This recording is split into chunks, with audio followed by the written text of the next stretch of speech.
C'est une banane scotchée sur un mur et qui n'en finit pas de faire controverse. Une œuvre de l'artiste Maurizio Cattelan, cette fois volée au centre Pompidou-Metz. C'est un agent de surveillance qui a donné l'alerte.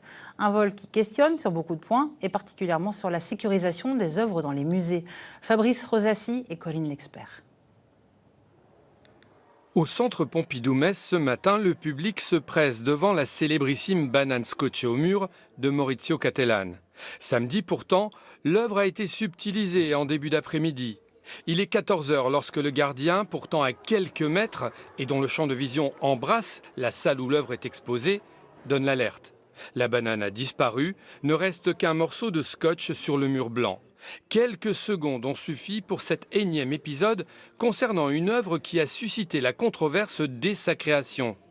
Vendue à plus de 6 millions de dollars, l'œuvre avait été mangée par son acquéreur. En juillet 2025, cette fois, un visiteur la déguste à son tour au centre Pompidou-Metz déjà, qui décide avec l'accord de l'artiste de ne pas porter plainte. Le centre Pompidou rappelle que la valeur de l'œuvre réside dans son certificat d'authenticité et dans le protocole qui régit sa présentation plutôt que dans son élément périssable. En réalité, la banane et le scotch sont remplacés régulièrement.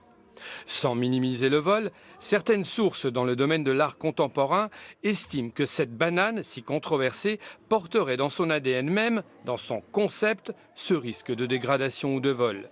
L'établissement a néanmoins décidé cette fois de porter plainte, car ce nouvel acte porte atteinte au respect dû aux œuvres exposées. D'une manière plus générale, ce nouvel incident pose la question de la sécurité, en tout cas de l'accès aux œuvres dans les musées. En 2024, toujours au centre Pompidou-Metz, une autre artiste conceptuelle, Deborah de Robertis, avait en effet tagué le tableau de Gustave Courbet, L'origine du monde. Une affaire qui n'a toujours pas été jugée à ce jour.